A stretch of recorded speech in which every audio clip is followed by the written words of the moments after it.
یەکێک لە هونەرمەند و گۆرانی بێژە هەرە دیارەکانی نێو دنیای گۆرانی و موزیکی کوردی هونەرمەند ئەردەڵان بەکرا کە بەداخەوە 13 ساڵە کۆچی دوایی کردەوە بێگومان چەندین بەرهەمی ناوازەی بۆ گوێگرانی و بۆ نێو دنیای گۆرانی و موزیکی کوردی بەجێ هێشتووە. دیارە بۆ ئەم ساڵیش ڕەورەسمێکی تایبەت بەو یادە و یادی ماڵاوی هونەرمەندە ساز کراوە. پێکەوە بینەریە بین.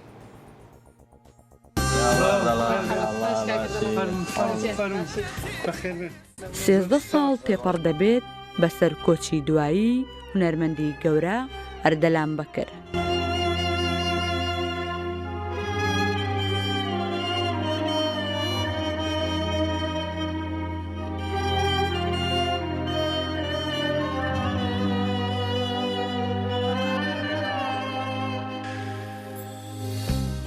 مەراسیمێک بە ئامادەبوونی خێزان و چەندین هاوڕێ و هونەرمەند و دۆست و گوێگرانی هونەرمەندی کۆچکرد و بەڕێوەچوو کە تێیدا فیلمێکی دیکۆمنتاری لەسەر ژیان و بەرهەمەکانی ئەردەلان بەکر پێشکەش کرا.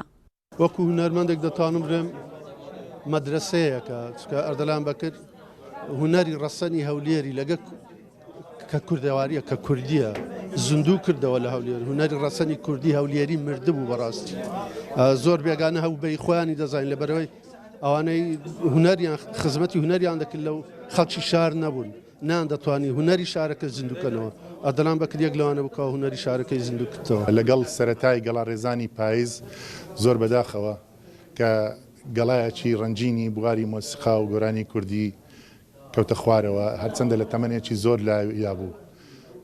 ئەو هونەرمەندە هەرچەندە بەرهەمێکی زۆر کەم و بەڵام بەرهەمەکانی زۆر پخت بوو توانی گوزارش لە ناخی کۆمەلگا بکاتن هەر لەبەر ئەوەش بووکەوە جێگای خۆی گرت لە دڵ و دەرونی هەموو ئەو کەسانی کە گوێیان لە دەنجی هونەرمەند ئەردەلان بەکر دەگرت.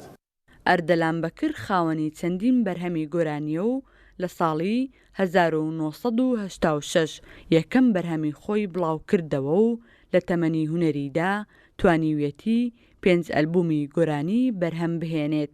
هونەرمەندێکی بەسەلیقا و هونەرمەندێکی دەنگخۆش هەمیشە حەزی لە شتە جوانەکان بوو شعری جوان ئاوازی جوان ڕێک پێکەوانە ئەمە کاتێک منداڵ بووین بەیەکەوە بووین ئەو کاتەوان لە خانەقا بوون ئەمە لە سەیداوە بووین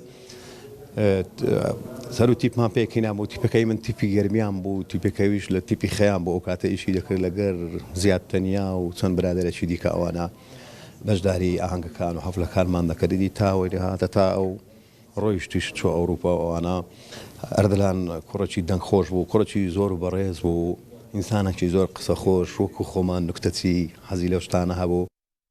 ئەردەلان کە بە ئەردۆ ناسرا بوو لە ساڵی 1967 لە گەڕەکی خانەقای شاری هەولێر لەدایک بووە و جگە لە کاری هونەری لە تەمەنێکی کەمدا بۆتە پێشمەرگە و دواتر لە تەمەنی 19 ساڵیدا وەکو هونەرمەندێک دەرکەوتووە و بەرهەمی بڵاو کردوتەوە بەڵام دوای توشبوونی بە نەخۆشی شێرپەنجە لە تەمەنی 42 ساڵیدا کۆچی دوایی دەکات و بە یەکجاری ماڵئاوایی لە دنیای هونەر و گۆرانی دەکات.